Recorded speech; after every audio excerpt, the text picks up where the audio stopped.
আলাইকুম, আশা করি সবাই ভালো আছেন। আজকে আপনাদের সামনে নতুন একটা রেসিপি নিয়ে হাজির হয়েছি। রেসিপিটার নাম হলো তেলের দিয়ে বেগুন আলু রেসিপি।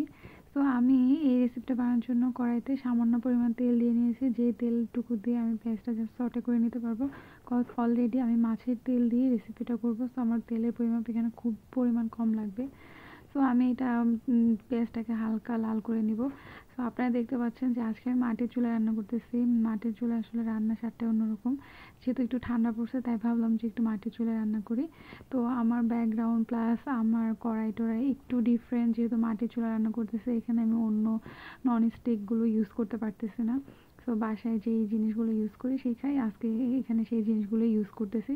তো প্লিজ এগুলো আপনারা একটু ইগনোর করবেন। তো আমি এখানে মশলাটা কষানোর জন্য সামান্য একটু পানি দিয়ে দিয়েছি। দেন আমি আদা রসুন বাটা দিছি, হলুদ বাটা, মরিচ বাটা, জিরার গুঁড়া আর ধনিয়া গুঁড়া। জিরা গুঁড়া ধনিয়া গুঁড়া আমারটা মিক্স একসাথে, দ্যাটস ওয়াই আমার আলাদা দিতে হয় না। তো আমি একটু এখানে কাঁচামরিচও দিচ্ছি ফ্লেভারের জন্য। তো আমি এখানে ভালো মতো আমার মশলাটাকে কষায় নেব। তো আপনার তেলের পরিমাপ যদি চান তাহলে আরও কম দিতে পারেন, যে আপনার মাছের তেলের অনুযায়ী আপনি তেলটা দিবেন। যতটুকু আপনার পেঁয়াজটা আর মশলাটা কষানোর জন্য তেল লাগে এখানে ততটুকুই দিবেন। তো আমার মশলাটাকে ভালো মতো কষিয়ে মাছের তেলটা এখানে দিয়ে দিচ্ছি। আপনারা যে কোনো মাছের তেল এখানে দিতে পারেন। অলরেডি আমার মশলাটা কষে গেছে, সো আমি এখানে মাছের তেলটা এখন দিয়ে দিব। মাছের তেলটা আমি ভালো মতো কষিয়ে নেব যাতে কোনো ধরনের বাজে ফ্লেভার না আসে। দ্যাটস ওয়াই আমি মশলা দিয়ে ভালো মতো মাছের তেলটা কষিয়ে নেব। তো আপনারা কে কে শীতকালে মাটির চুলায় রান্না করতে পছন্দ করেন প্লিজ আমাকে জানাবেন। আমার তো খুব ভালো লাগে মাটির চুলায় রান্না করতে, কিন্তু আসলে মাটির চুলায় রান্না করতে অনেক প্রবলেম হয়। মানে প্রবলেম মিন্স দেখা গেছে যে কালি টালির এসব অনেক প্যারা হয়। দ্যাটস ওয়াই আর কি, আসলে আম্মু বকা দেয়, আমি এই জন্য রান্না করতে পারি না। সো মাঝে মাঝে একটু রান্না করি নিজের শখের বসে আর কি। আমি রান্নাও করতে পারি না ওরকম ভালো মতো, মানে মাটির চুলায় মা একটু হেল্প করে, দ্যাটস ওয়াই আমি রান্না করতে পারি। তো আপনারা দেখতে পাচ্ছেন আমি এখানে লবণ দিয়ে দিচ্ছি।